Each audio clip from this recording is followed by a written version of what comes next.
السلام عليكم. لو بتدور على لاب استيراد علشان مش هتعرف تجيب جديد في ظل غلاء الاسعار دلوقتي وحاجه تكون مناسبه معاك في شغل المونتاج والتصميمات، يبقى من افضل الاختيارات انك تشتري ديل بريسيشن 725.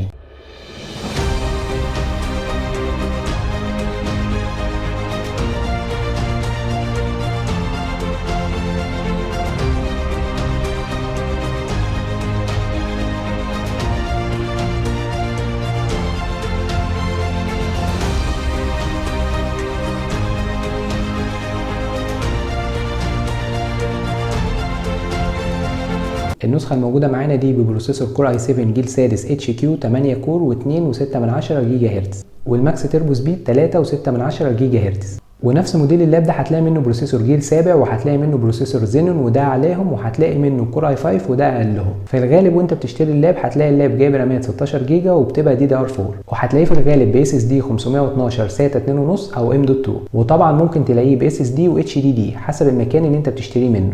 اللاب بيجي بشاشه 15.6 فول اتش دي 1920 في 1080، والشاشه بتبقى الترا شارب، وبينزل منه شاشات تاتش سكرين ودي بتبقى فول اتش دي بس، وكذلك برضه هتلاقي منه شاشات 4K، وشاشه اللاب بتفتح معاك 180 درجه. كارت الشاشه الموجود في النسخه دي انفيديا كوادرو ام 1200 4 جيجا، وبينزل من نفس موديل اللاب نسخ تانية لكروت الشاشه. هتلاقي عندك من ام دي نسخه بكارت شاشه 2 جيجا ونسخه تانية بكارت شاشه 4 جيجا، وهتلاقي من نيفيديا كارت الشاشه اللي معانا وكارت شاشه تاني نيفيديا كوادرو ام 2200 4 جيجا، واقل كروت الشاشه اللي بتنزل من اللاب ده هو 2 جيجا من ام دي، واعلاهم 4 جيجا من نيفيديا اللي هو ام 2200. لو جينا بصينا على المنافذ اللي بتيجي في اللاب ده هتلاقي عندك من ناحيه اليمين الاس دي كارد اللي بيشتغل عليها كروت الميموري وفتحه السماعات 3.5 و3 يو اس بي 3.0، ولو جيت ناحيه الشمال هتلاقي موجود عندك الاس سي كارد وبعد كده اليو اس بي 3.0 والميني ديسبلاي بورت والاتش دي ام اي ومدخل الثاندر بولت. ولو بصيت على الجزء ده اللي هو تحت ظهر اللاب هتلاقي موجود عندك مدخل سوكت الشاحن ومدخل الايثرنت. اللاب بيجي بكيبورد كامله باك لايت مستويين للاضاءه. اللاب بينزل منه نسخ بيبقى موجود فيها بصمه، وكل النسخ اللي بتنزل من اللاب بيبقى موجود فيها كاميرا.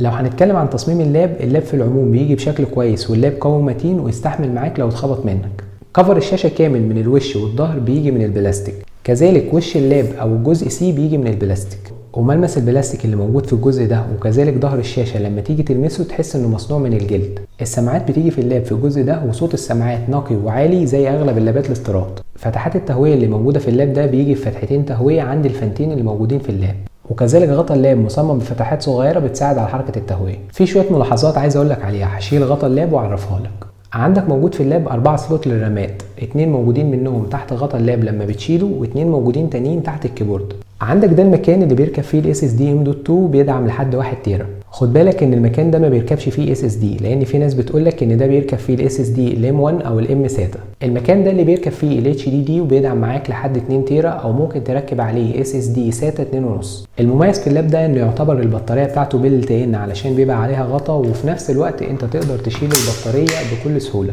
وفكره انك تخلع البطاريه دي حاجه كويسه علشان لو انت عايز تركن البطاريه وتشتغل على الشاحن بطريقه مباشره. بطاريه اللاب لو هتحمل عليه في الشغل يقعد معاك ساعتين، ولو هتشتغل حاجات عاديه يقعد معاك 4 ساعات، والبطاريه بتشحن في ساعتين. لو عملنا مقارنه ما بين اللاب ده ولاب من لينوفو ال 340 ببروسيسور كور اي 5 جيل 9 اتش، من ناحيه الفئه السعريه ان اللاب ده بيبقى من رينج 11 ل 12000، او انك تلاقي اللاب ده استيراد او كسر زيرو بالكرتونه بتاعته هتلاقيه برده في رينج من 11 ل 12000. لو عملنا مقارنه ما بين البروسيسور الموجود في اللاب اللينوفو الاي 5 ال 9300 اتش والبروسيسور اللي موجود في ال 725، هتلاقي ان البروسيسور اللي موجود في اللاب اللينوفو يتفوق حاجات بسيطه عن اللي موجود في اللاب الديل. لو هنقارن تصميم اللابين ببعض كشكل اللينوفو افضل واحسن بكتير، بس كمتانه وقوه اللينوفو بالنسبه للديل هو صفر على الشمال، وان الديل افضل واحسن منه بكتير كقوه. انا بقارن لك اللابين ببعض عشان لو معاك مبلغ من 11 ل 12000 اللاب ده لو جديد مش هتعرف تشتريه بالسعر ده، لكن تقدر وقتها تشتري اي حاجه زي كده كور اي 7 من الجيل السادس. ممكن حد يجي يقول لي يا عم انا بالفلوس دي اشتري حاجه زي ديل جي 5 5510 ببروسيسور كور اي 5 جيل 10 اتش، ويقول لك اشتري حاجه زي كده وما اشتريش لاب زي ده.